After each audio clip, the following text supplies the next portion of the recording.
Subscribe now and press the bell icon. Never miss an update.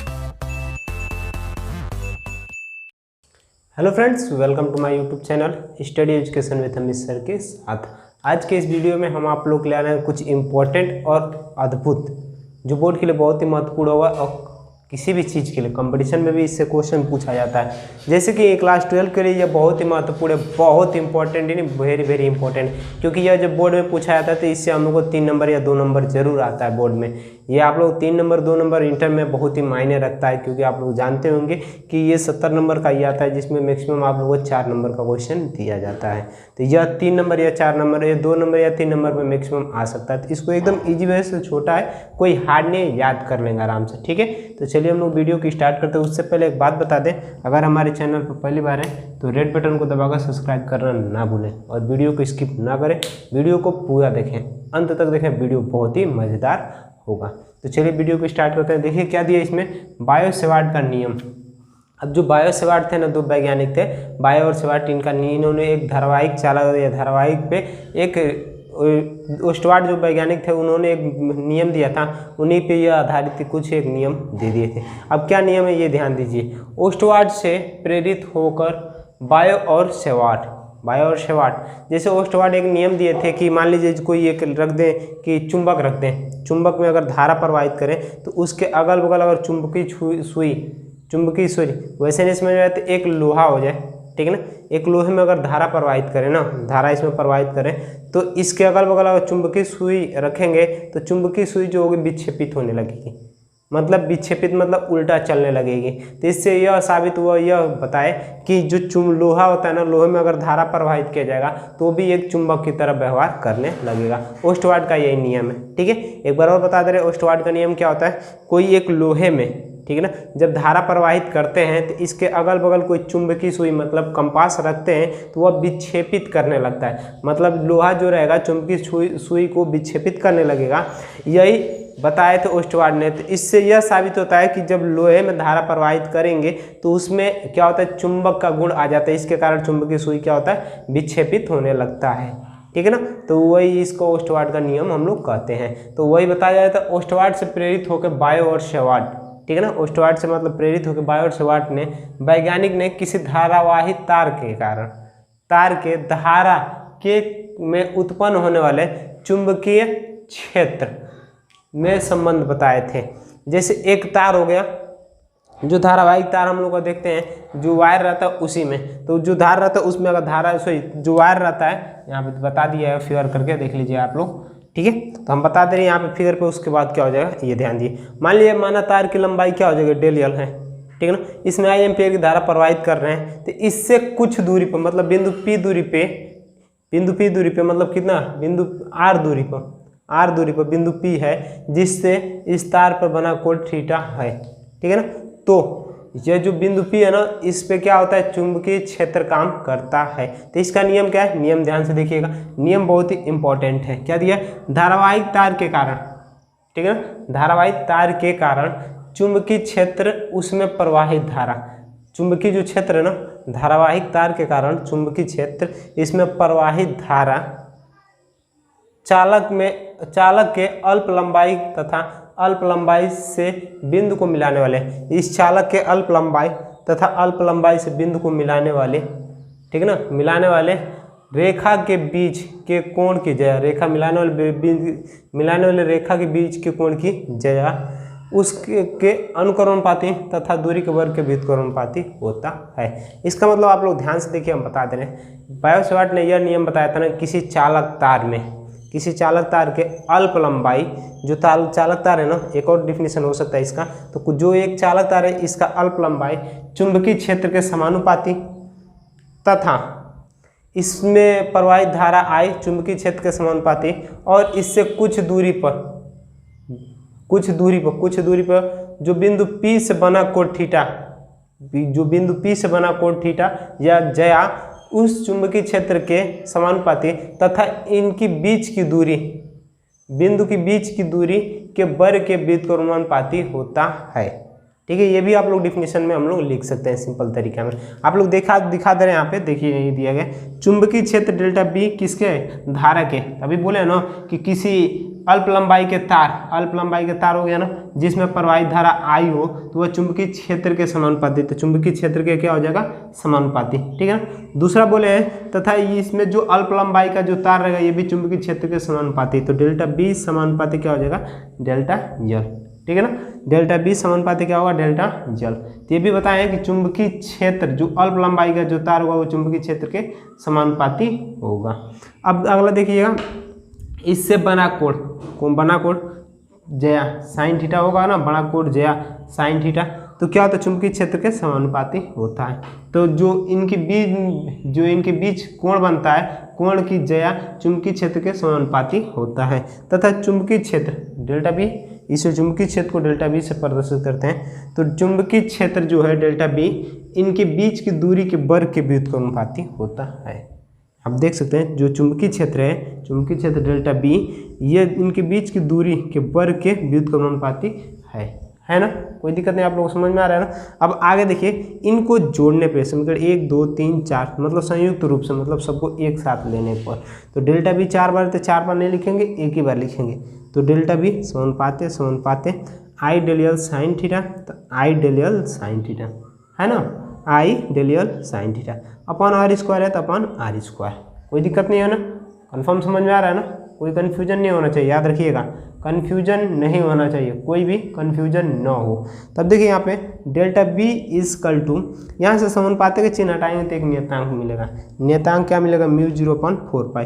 जो mu 0/4 पाई है बहुत ही important है इस नियतांक के द्वारा, इसमें जो नियतांक बताया गया ये बहुत ही इसको मतलब फार्मूले के लिए बहुत ही महत्वपूर्ण है। तो ये हम लोग क्या हो जाएगा, फार्मूला हो जाएगा, ठीक है ना।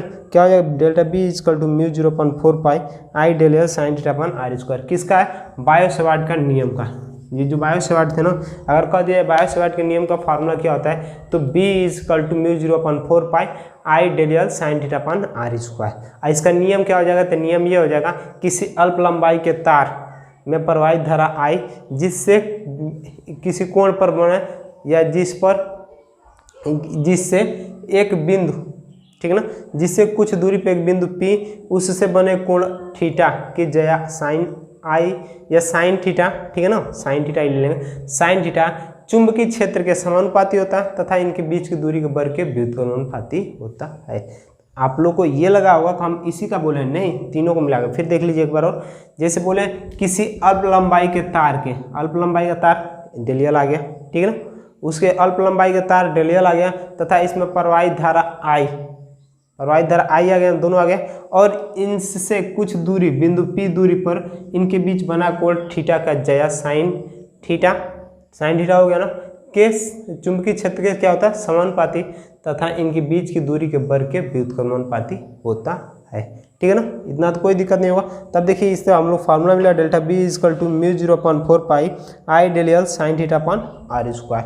अब देखिए जहाँ म्यू 0/4 पाई इजकल टू क्या होता है, निर्वात की चुंबकशीलता, जिससे आप लोगों को चुंबकशीलता पीछे बता चुके हैं, तो म्यू उसमें मात्रक हम लोग ले होंगे, उसको डिनोट किससे करते हैं, म्यू से डिनोट करते हैं ना, तो यहाँ पे म्यू 0 रहेगा, सॉरी म्यू 0/4 पाई होता है, ठीक है ना, म्यू 0/4 पाई। तो यहाँ पे इसका मात्रक को है निर्वात में अब म्यू 0/4 पाई का मान कितना होता है, 10⁻⁷, कितना होता है, 10⁻⁷। ये इसका क्या होता है, मात्रक होता है, सॉरी इतना इनका मान होता है, ये फिक्स होता है हम लोग के लिए। तो ये आप लोगों को पेपर में कंफर्म दे देगा कि आप लोग को मान इसका दे देगा। चलिए हम लोग आगे चलते हैं, आगे बता देते हैं कि क्या चुंबकीय क्षेत्र की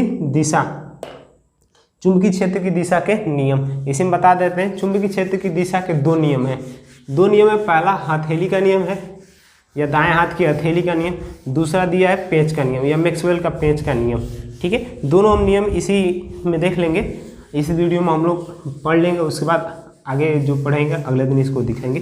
तो ये जो दाएं हाथ की हथेली का नियम है, तो हम लोग को दाएं हाथ की अंगूठा को इस प्रकार फैलाएं कि वे परस्पर लंबवत हो जाएं, ठीक है ना। देख लीजिए, अभी बता दे रहे हैं कैसे होगा कि अपने हम दाएं हाथ की अंगुलियों तथा अंगूठों को या अंगुलियों तथा अंगूठे को इस प्रकार फैलाएं कि वे परस्पर लंबवत हो जाएं, जिसमें अंगूठा धारा की दिशा, जो अंगूठा रहेगा वो धारा की दिशा को प्रदर्शित करेगा तथा जो अंगुलियां रहेंगी चुंबकीय क्षेत्र की दिशा को प्रदर्शित करेंगी, और जो हथेली रहेगा यह चुंबक की दिशा को, इसका मतलब इस पर बल लगाया जाएगा। ठीक है ना, ये ऐसे हम लोग करेंगे, ऐसे देख लीजिए आप लोग को, हम लोग दाएं हाथ की हथेलियों के नियम पर, तो देखिए ये परस्पर इनके बीच के कितने लंबवत होगा कि नहीं, अगर इस पर हम लोग बल लगाएंगे तो ये भी इसके लंबवत होगा, मतलब दिखा दे रहे हैं आप लोगों को, ध्यान से देखिएगा, आप लोग कहीं जाइएगा मत, ध्यान से देखते रहिए, वीडियो को लाइक करते रहिए। जैसे ये इसके लंबवत होगा कि नहीं 90 डिग्री पाएगा, और यहाँ से ये अंगूठा भी इसके लंबवत हो जाएगा। ठीक है ना, दोनों लंबवत होंगे कि नहीं, अगर यहाँ पर हम पकड़ लें, ध्यान से देखिएगा, ये इसके लंबवत होगा, यहाँ से ये लंबवत होगा, और जो अंगूठा रहेगा इससे ये लंबवत हो जाएगा। ऐसे होगा कि नहीं, कोई दिक्कत नहीं, कन्फ्यूजन नहीं है ना, आप लोग यहाँ पे देख चुके होंगे। तो बता दें किसके, चुंबक क्षेत्र की दिशा, हेडिंग है चुंबक क्षेत्र की या चुंबकीय क्षेत्र की दिशा। ठीक है ना, चुंबकीय क्षेत्र की दिशा, चुंबकीय क्षेत्र की दिशा। अब चुंबकीय क्षेत्र की दिशा कितना होता है, यह 2 प्रकार के होते हैं, 2 प्रकार के होते। अब चुंबकीय क्षेत्र की दिशा कितने प्रकार की होती है, 2 प्रकार की होती है, या दिशा का नियम लिख सकते हैं। चुंबकीय क्षेत्र की दिशा का नियम सबसे अच्छा रहेगा, ये चुंबकीय क्षेत्र की दिशा का नियम, क्योंकि चुंबकीय क्षेत्र की दिशा का नियम होता है जो 2 प्रकार का होता है। अब 2 प्रकार क्या क्या होता है हम बता दे रहे हैं, अभी जस्ट बताए हैं। पहला क्या होता है, हथेली का नियम, दूसरा होता है पेंच का नियम। पहला क्या होता है, दाएं हाथ की हथेली का नियम, दाएं हाथ के हथेली का नियम, हथेली। तो जो हम लोग का दाएं हाथ के हथेली का नियम है, तो दाएं हाथ के हम लोग परस्पर देखिए अंगूठे तथा अंगुलियों को ऐसे फैलाएंगे कि वे एक दूसरे के क्या हो जाए, लंबवत हो जाए। तो इस पे अगर हम रख देंगे, देखिए ये अंगूठा तो इसके लंबवत है ना, कोई दिक्कत नहीं हो। अब ये जो हो जाएगा इसके लंबवत हो जाएगा, और ये इधर से इसके लंबवत हो जाएगा, तो तीनों अपने आप क्या हो जाएगा, लंबवत हो जाएंगे कि नहीं। तो देखिए अब इसका नियम क्या होता है, हम लोग अपने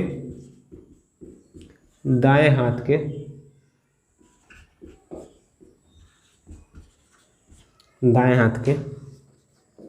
अंगूठा तथा अंगुलियों को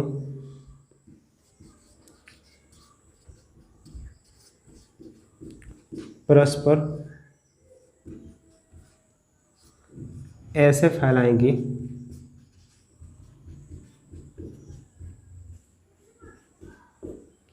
वह एक दूसरे के क्या हो जाए, लंबवत हो जाए, वह एक दूसरे के